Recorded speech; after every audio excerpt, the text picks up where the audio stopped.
y la identidad nacional y latinoamericana. Que en ese sentido, pensando en que nuestros pueblos americanos o sudamericanos tienen una historia común, un pasado común, tienen un presente en este momento y obviamente que unidos pueden tener un futuro muy promisorio. Y eso es lo que propiciamos un poco, lo que es la unión de los pueblos americanos, el intercambio de sus culturas, a través de la música fundamentalmente, pero también a través de todas las artes. Eso es más o menos. Y sobre todo hacer hincapié en las nuevas generaciones, los niños, sobre todo en los niños más desposeídos, digamos, con poco acceso a los bienes culturales, tratar de facilitarles el acceso a esos bienes culturales. Ese es más o menos el cuento de la Genial. fundación. Buenísimo, buenísimo. Muchas gracias. No sé quién quiere comenzar, Jacqueline. ¿Tienes a mano tus preguntas? Me las sé de memoria. Jacqueline Hola, Castro Ravelo. buenas noches a todos. Hola, Mario. 17 preguntas. 17 preguntas. No, a ver una. Bueno, yo igual, gracias a Patricio, gracias a los presentes y gracias a Mario, que estamos aquí en este momento histórico reunidos. Siempre un momento histórico, poder hacer algo lindo. Mira, me inquieta como mujer la realidad de las cantoras y cantautoras y grupos de mujeres. Y una pregunta, de las primeras preguntas que yo le hago a un grupo de hombres que ha subsistido después de tantos embates y todavía existen, ¿qué pasa con los proyectos con mujeres, como los Jaivas? No he visto yo en el trabajo de ustedes, aparte de trabajar con la Juanita Parra, es claro, he visto el trabajo de ustedes con coros, orquestas, pero específicamente con grupos de mujeres no los he visto nunca. O invitar a cantoras, mujeres o a otras músicas. ¿Qué pasa? ¿Qué pasa? Las mujeres siempre han formado parte de nuestra vida y ha sido una parte muy importante de nuestra sobrevivencia y nuestro paso por este planeta. O sea, no hay que hacer una mención especial, sino que han sido parte siempre. No ha existido una manera sin ellas. Desde que nacimos con nuestra mami hasta el último concierto que hicimos o hasta los últimos proyectos que hemos tenido, siempre han estado incluidas las mujeres de una manera u otra, ya sea en la parte artística, en la parte funcional, en la parte afectiva, en la parte que corresponda. Es decir, no tenemos por qué tener una inclinación especial a decir vamos a hacer esto para que las mujeres tengan su espacio. Eso no lo hacemos. Lo que hacemos es invitar personas a participar con nosotros en distintos proyectos, en coro, en música, en baile, en lo que sea, sin pensar si son mujeres o son hombres, sino que son artistas y son personas antes que nada. Entonces las mujeres han sido parte de nuestra historia toda la vida. De hecho, subsistimos muchos años gracias al trabajo que hacían las mujeres que nos mantenían mucho tiempo. Eso, entonces la historia de las mujeres ha sido permanente durante toda nuestra historia. No ha habido nunca un momento en que no tengamos el apoyo o la participación de mujeres. Jacqueline, tú fuiste la que te pegaste. Mario siguió hablando y se escuchó toda su respuesta, por si acaso. Pero ella me habrá escuchado, ¿no? Claro, no, sabes que me quedé pegada, no sé, se congeló todo. Después ve el video. Oye, después ve el video. Sería por la respuesta a lo mejor. No, mira, entendí de que, o sea, nosotros mujeres somos fundamentales en la vida de todo el ser humano, pero sí, a lo que más yo me refería como colegas, como colaboradoras, como trabajo así de igual a igual en la música, en las artes escénicas, a eso me refiero. Bueno, si tú consideras el 20% de nuestros músicos son mujeres.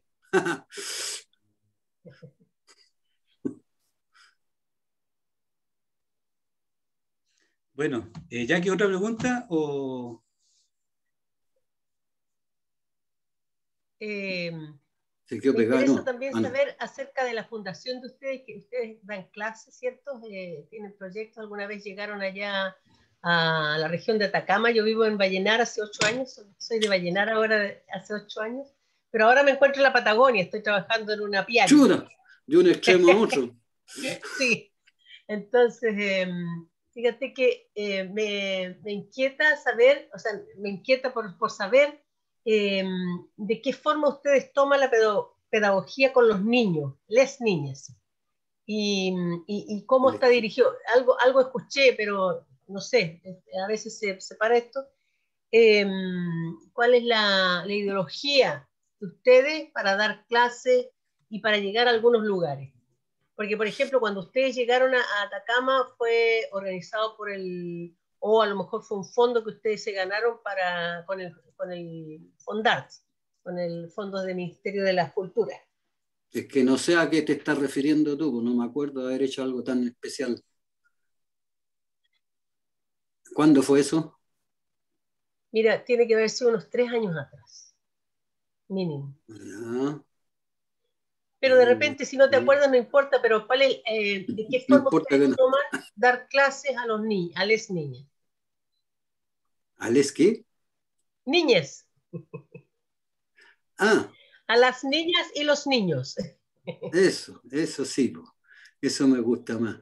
Sí, bueno, lo que hemos tratado de hacer, siempre hemos trabajado con niños, desde que vivíamos en Europa. En Europa durante un buen tiempo después de que murió Gabriel, en los años 80, 88, hubo un bajón importante, digamos, en lo que es nuestra pasada por este planeta y en la cuestión económica, porque nos quedamos sin grupo. O sea, sin Gabriel era muy difícil hacer conciertos, hacer giras y participar de festivales y cosas. Entonces, una de las cosas que hicimos justamente para poder sobrevivir en Europa, que la vida es dura en Europa, fue justamente inventamos un cuento que se llamaba La Introducción a la Música Latinoamericana. Y lo presentamos al Ministerio de Educación francés, que nos apoyaron en ese sentido, nos dieron la autorización para hacerlo en los colegios, principalmente en la educación básica, por lo menos en la región parisina. Y estuvimos varios años, y bueno, nunca lo dejamos, una vez que lo iniciamos, nunca lo dejamos de hacer, de trabajar con niños. En ese tiempo no había internet, no había ninguna cuestión. No. Entonces llegábamos con un mapa gigantesco de América del Sur, un mapa que era, no sé, de 2,5 metros por 2, y entrábamos con eso a las salas de clase, y en ese mapa no solamente estaban los países de nuestra América, Sudamérica, sino que estaban los ritmos que se tocaban en cada país de Sudamérica. Estaba el malambo, la samba argentina, la Ay, qué chacarera, lindo. estaban los valses peruanos, estaba la cueca chilota, qué sé yo, todo lo que los joropos, qué sé yo, en Venezuela, estaban todos los ritmos que uno podía imaginar que existían en América del Sur. Y le contábamos de cómo era nuestro continente, cómo era nuestro país, cómo era Chile, que tenía desierto en el norte, tenía un mar muy grande, muy largo, más de 5.000 kilómetros solamente en la parte, digamos, de Arica a Puerto Mono, qué sé yo, a Punta Arenas. Le contábamos de la cordillera de los Andes, le contábamos del cóndor y todas esas aves, toda la fauna, la flora y los ritmos, y le mostrábamos también los instrumentos latinoamericanos. Le mostrábamos el charango, la quena, la flauta, el cultrún, qué sé yo, las trutrucas, lo hacíamos tocar esos instrumentos y cantar y participar con nosotros. Sí. Y los niños lo pasaban el descueve, y además que tenían una cierta noción de que había un continente que ellos ni sospechaban que existía, pero que existían otras latitudes, existían otras culturas, existían otras músicas, otros mundos que ellos estaban recién teniendo acceso. Estamos hablando de niños de 4 o 5 años hasta los 8 o 10, o sea, eran niños pequeños. Y de esa manera fuimos tomando contacto con los niños más chiquititos y nos fuimos interesando, conociendo, desarrollando algunas técnicas para llegar y poder comentar o tener un trato directo, que ellos nos entendieran lo que le queríamos decir, porque no es fácil tampoco para los niños, y menos con unos tipos que vienen de un continente tan raro y lejano y distinto al que ellos han vivido toda su vida. Entonces ahí adquirimos la noción, digamos, de qué se puede hacer con los niños, hacia dónde se puede ir, qué se le puede enseñar, y nosotros tratamos siempre y seguimos hasta el día de hoy haciendo ese tipo de cosas en colegios, en liceos, qué sé yo, en muchas partes donde vamos, hacemos esta cosa que todavía nosotros le llamamos animación escolar, que es el nombre que tomó en Francia, cuando hacemos conciertos en provincias, sobre todo en lugares alejados. A veces tenemos el tiempo y la oportunidad de hacer este tipo de encuentros con los niños y los profesores. No siempre nos resulta por cosas de tiempo, de la gira, que siempre son apuradas, rápidas, pero cuando nos resulta es fantástico, porque hablar con niños chilenos es mucho más fácil contarle a un niño del sur sobre una chuchuca que contarle a un niño de la región parisina que ni siquiera ha visto un pollo caminando, ha visto los pollos en el supermercado nomás. Entonces es más fácil la comunicación. Lo hemos hecho en otros países, lo hemos hecho en Argentina también, en Brasil lo hicimos una vez con los niños de Río de Janeiro. Es decir, lo hemos estado haciendo por muchísimos años, desde mediados de los 80 hasta el día de hoy lo seguimos haciendo. Y uno de los proyectos que tiene la Fundación es justamente desarrollar este tipo de trabajo y buscar los financiamientos para poder hacerlo a niños que no tengan plata, no tengan dificultades, digamos, de todo tipo, y buscar gente o empresas o instituciones o el mismo Estado que financien este tipo de cosas y paguen todos los gastos para que los niños tengan acceso. Esa es una de las funciones o de los proyectos que tiene la Fundación, que ahora nos ha ido como la mona así. Perdón, en cursos, suponte tú, los niños pueden seguir un curso desde primero a quinto en flauta, por ejemplo, de esa forma, o son solamente talleres que se van desarrollando en el año. O usted no, eso no lo hemos hecho todavía. Los Jaivas. ¿Ah? No lo hemos hecho todavía porque nuestro proyecto fundamental, que partió muy tremendo, muy grande, con una casa maravillosa en la Avenida República acá, pero eso en realidad se está terminando y nos estamos devolviendo esa casa por problemas justamente de financiamiento. Porque no hay cómo, es una casa que está hecho pebre, que en el terremoto está a punto de caerse, entonces hay que meterle miles de millones de pesos para que no se caiga y además haya que adecuarla a las funciones que nosotros queríamos hacer, que eso es un financiamiento que no vamos a lograr aunque vivamos 200 años más. Entonces era como una utopía, más bien como un molino de viento, digamos.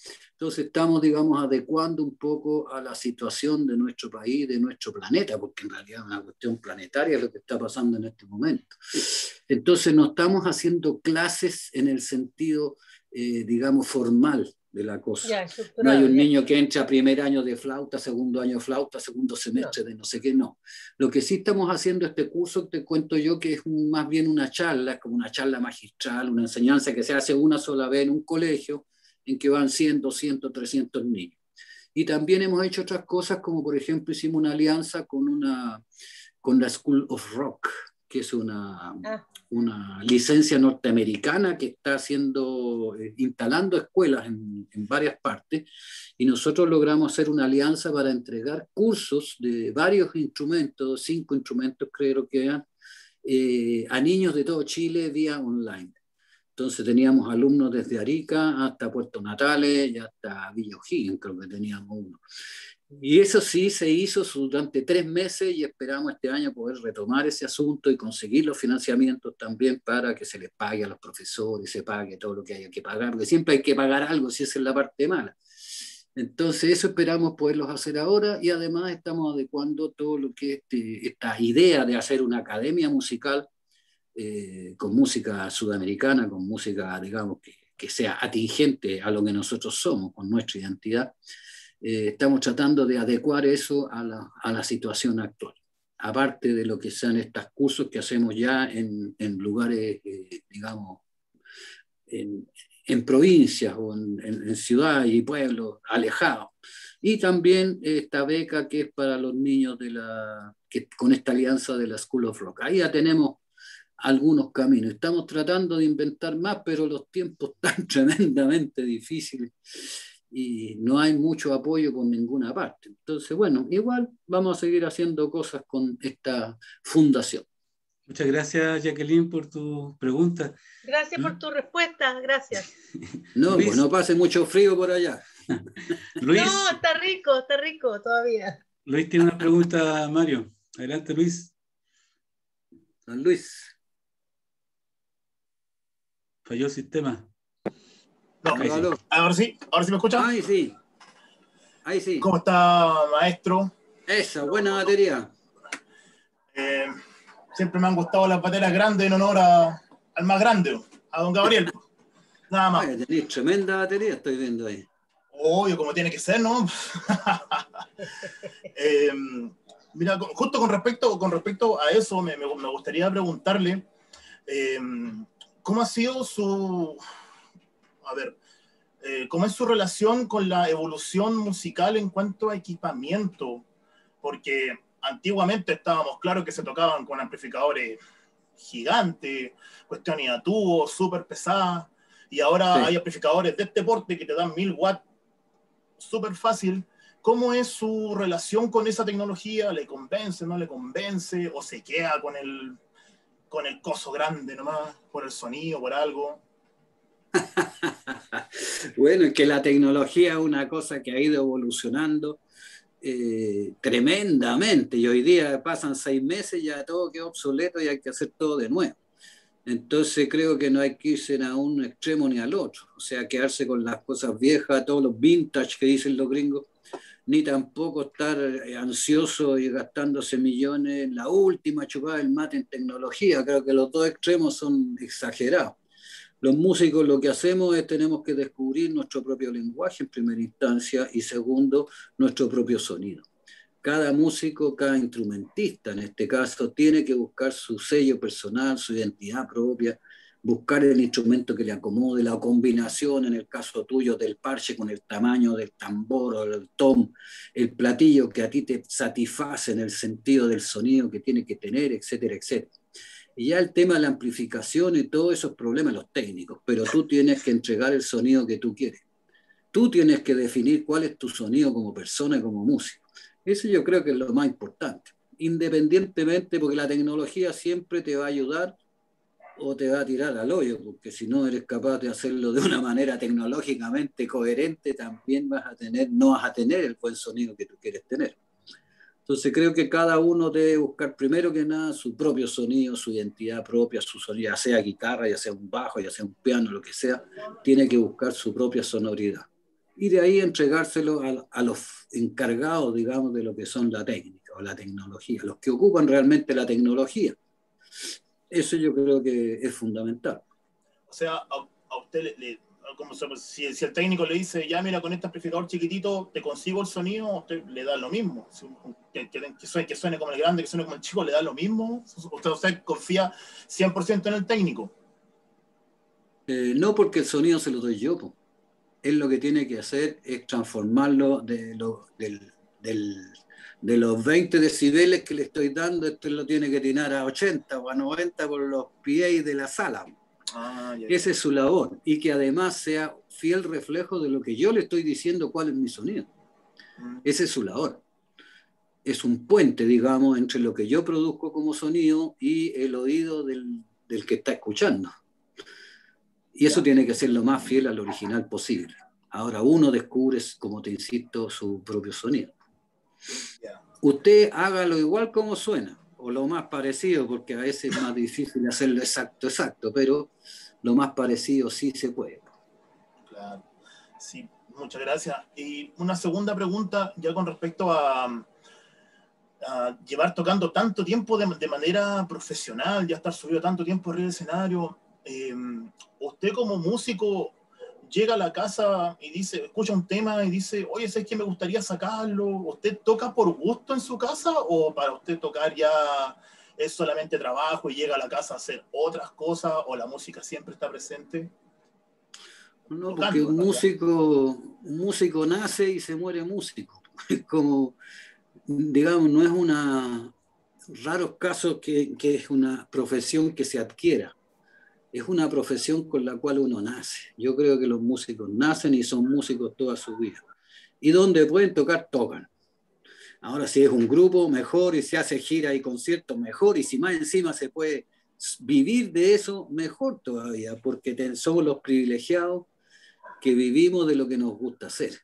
Esa cuestión no todo el mundo la puede hacer, son pocas las personas que pueden lograr eso, vivir de lo que a uno le gusta hacer.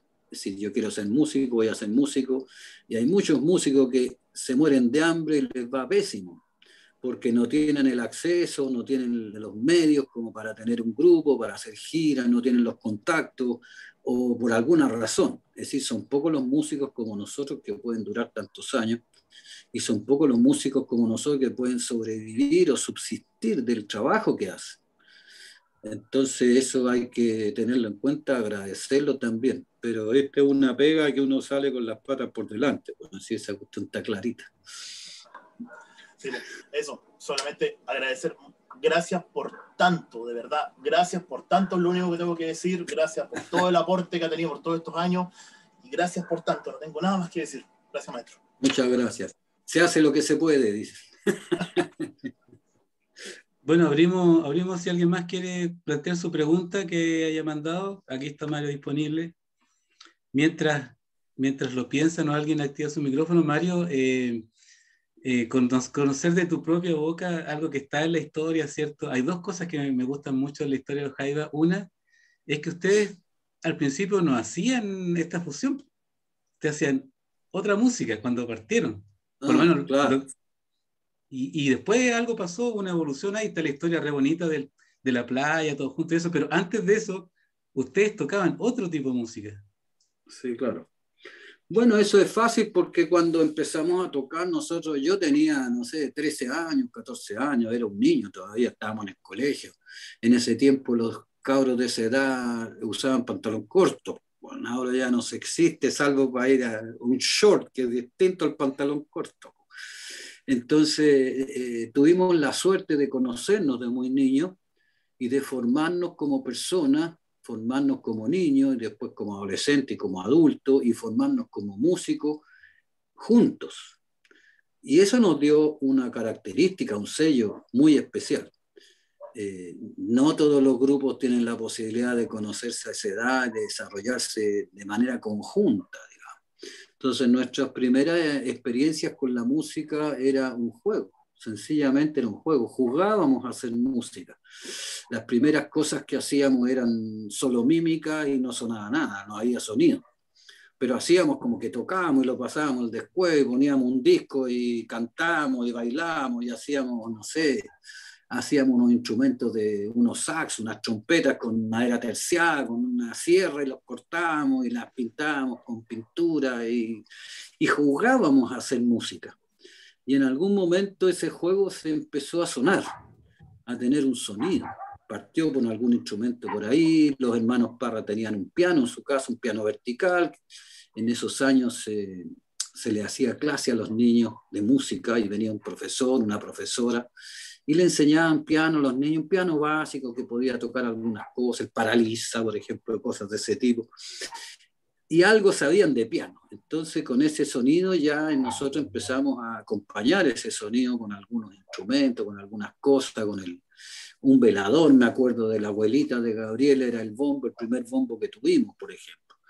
Sonaba al después, sonaba como un bombo, era un mueble de madera terciada que sonaba súper bien.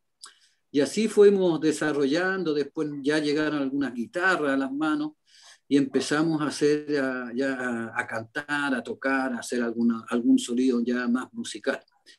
Y de hecho, cuando ya habíamos, digamos, desarrollado un cierto sonido, ya éramos como un grupo un poco más, digamos, el grupo de amigos ya era más estable, digamos, surgió un día alguien que nos contrató para hacer un primer concierto. Y ese fue el primer concierto y nos dimos cuenta que eso era lo que queríamos hacer, pero ahí éramos todavía niños, teníamos, no sé, yo te digo, tenía 14 años, 15 años, puedo haber tenido algo por ahí. Y también sucedió que cuando éramos todos alumnos del Liceo Guillermo Rivera, de Viña del Mar, y en el Liceo Guillermo Rivera estaba de aniversario en el mes de agosto, y los profesores, o el profesor, no me acuerdo quién fue, nos invitó a los alumnos a hacer una presentación para el Día del Colegio, la celebración del Día del Colegio, en el Teatro Municipal de Viña del Mar, que es un teatro precioso, que sufrió mucho con el terremoto, pues ya fue reparado, qué sé yo.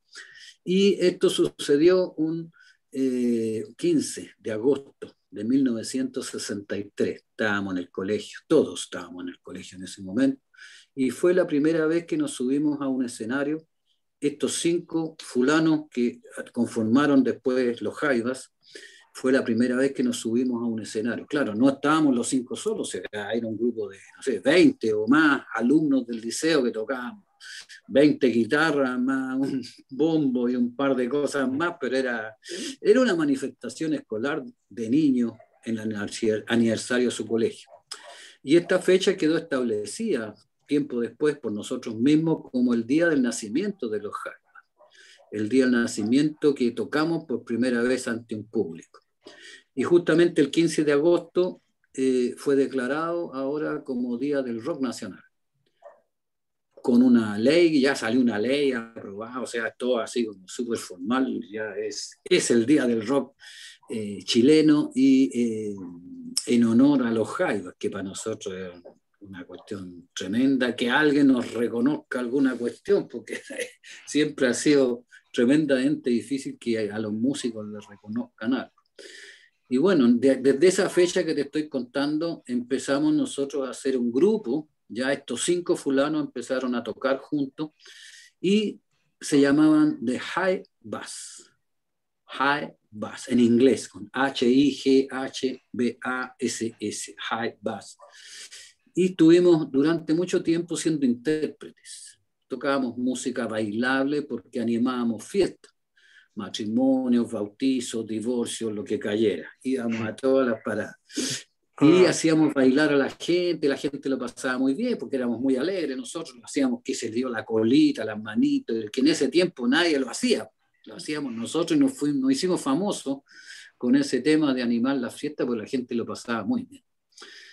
Y pasó un harto tiempo con ese, digamos, siendo high bass intérprete, hasta que llegó el momento en que nos planteamos dejar de ser intérprete y hacer nuestra propia música. Llegó un momento de quiebra en la historia y que quisimos empezar a hacer nuestra propia música ya como creadores y no como intérpretes. Y ahí nos transformamos en un grupo que dijimos, ¿y cómo nos vamos a llamar entonces? Porque no podemos llamarnos high bass y hacer música, digamos, la música que queríamos hacer. Y alguien dijo, bueno, high bass, nos conocen todos como high bass. Y tradujimos finalmente al español el mismo sonido high bass en inglés como high bass.